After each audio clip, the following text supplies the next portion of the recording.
Summers with Coldwell Banker. For those of you that don't know me, I'm doing a continuing series of videos on real estate related matters for buyers and sellers. Today, I'm going to try and tackle the question, how do I get my home ready to sell? I've been getting a lot of phone calls, as I usually do around this time of year, from potential sellers asking me, how do I get everything ready to go? What do I need to do? The steps I need to take. So I thought I'll take a few moments today and go through a lot of that, answer some of the basic questions, and at least give you somewhat of an understanding of where you start. So the first thing about getting your home ready to sell is taking care of the actual home itself. With the market shift, things aren't exactly the same anymore. So you're not going to get 20 or 30 offers on different things, and people will look past everything.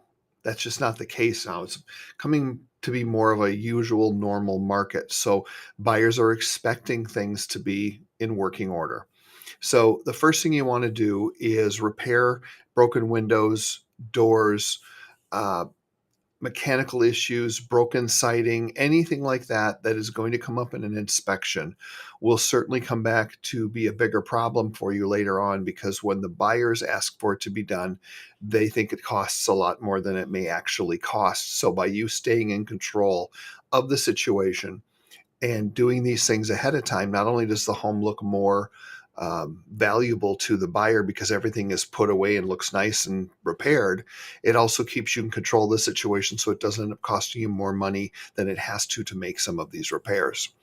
You want to declutter all the rooms. I'm sure you've heard this before, but there's so much truth to that. If you think about what a home, like a model home, looks like, there's a reason they paint every single room the same color. There's a reason why there's minimal artwork and no personal items on the wall, because they want the buyer to come in and envision this big open space and how they could put their furniture here, or how they could make this home their own. It's really hard when you've lived in a home for 20 years. I get it, but it's something that you need to do, because some buyers just don't have any vision. They can't see themselves in your home if there's too much clutter and too much stuff on the walls. So as a basic rule of thumb, you want to declutter, remove any large furniture, anything that's too much personal items on the walls, and make every room feel as big as possible. So even if you have a bedroom and it has a bed, a dresser, and one other piece of furniture in there, assess it by walking in and think to yourself, is this the best layout for this room? You might find that removing one of those pieces of furniture will make the room feel a lot bigger to somebody who's walking through it for the first time.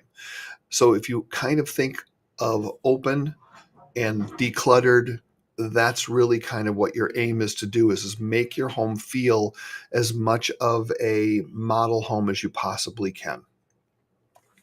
Determining the list price of your home, or the value, can be done in multiple ways. The first thing is you can do a comparative market analysis with an agent like myself.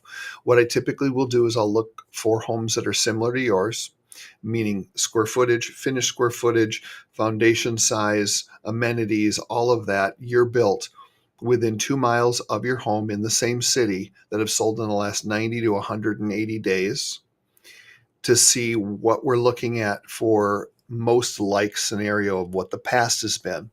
I'll then look at the um, pending homes to see, okay, has the price shifted one way or another with these pending homes, or are these pending home list prices similar to what the sale prices were on these previous homes? And then lastly, look at actives. What's your competition? How many homes are you going up against in your area? Are there two others that are like yours, or are there 30? That also will affect the price. If you're not 100% sure about that, you can do other online searches, but I always say be very careful how you take that information. When you look at something like Zillow, where they have their Zestimate, rarely is that ever accurate from my point of view when I'm comparing those with other properties. So where are they getting their information from? Is it just an algorithm that they're pulling up tax data? Because every area is different. So you got to be very aware of where you're getting the information. The third way would be to have an appraiser out. If you sit down with an agent and the agent gives you one price and you think that it's worth considerably more, then maybe you have an appraiser out to say, okay, this is what I think. And that should bridge the gap and help put you where you need to be. Um, They do a little bit more of a detailed search isn't the right way. They do a more detailed analysis than most real estate agents do because they have some programs and some setups that help them do that. But then they're doing a cost value where they're taking away a certain amount of value because you don't have a 3-season porch, but they're giving you X amount of value because you have a finished lower level. So between all of those, that will get you to where you should at least consider where you're going to be. But ultimately, as a seller, I'm going to give you a range and then you decide, okay, let's do here. And then that's where we go. Um, when should I sell my home? This is another question I get all the time. There is no right or wrong answer for this because people will move year round. They have to change for jobs. They are moving away for other opportunities. They're getting divorced. There's a death in the family. There's so many things that, happen in people's lives.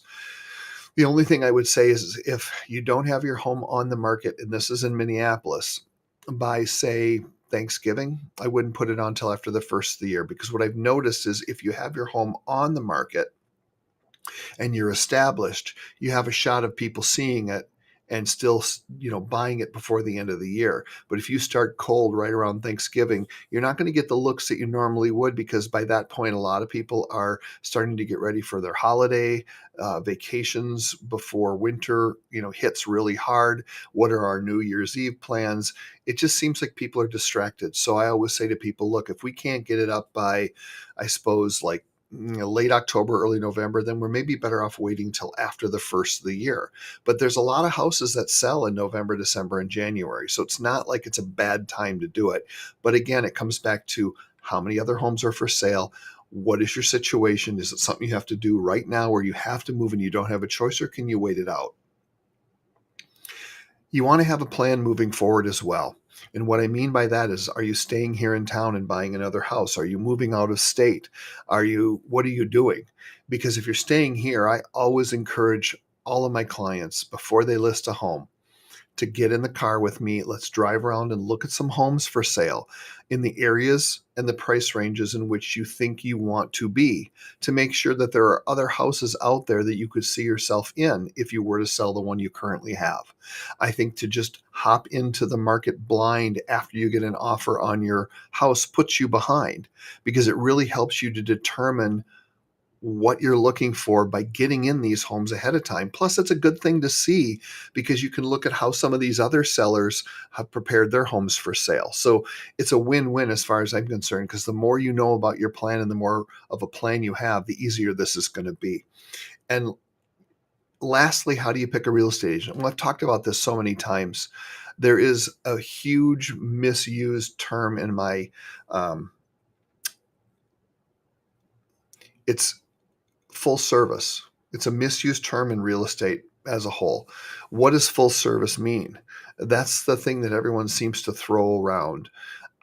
The best I can give you would be to say, if someone's going to use that term, what does it mean to that particular agent or company? You want to make sure that you know what you're getting for that commission dollar. What are they going to do to get your home sold? Do they have follow through? Are they consistent? There's so many things that go into it, and I'm not going to do that right now. But you want to know what your value is. What are you getting for the money? Because we are all not created equal and we all do business differently. Just always be leery when you hear full service, because there's a lot of what I would call discount companies that say, oh, we're full service, when in reality, they really aren't, because they don't work on weekends or they don't answer their phone in the evening or any other thing you can think of. So interview agents, talk to different people, see who is a fit, because this is someone that you're going to be working with for the next, 2 to 6 months, depending on your situation. Hopefully this helped a little bit. I know I went a little bit long today, but this was a lot of ground to cover. If you have any questions, my name is Tom Summers. I'm with Coldwell Banker. I'm in the Minneapolis-St. Paul area. Please feel free to look me up online, SOMMERS, and I'll be more than happy to answer any questions that you may have at no obligation. Thanks for tuning in today. I hope I taught you something, and have a great week.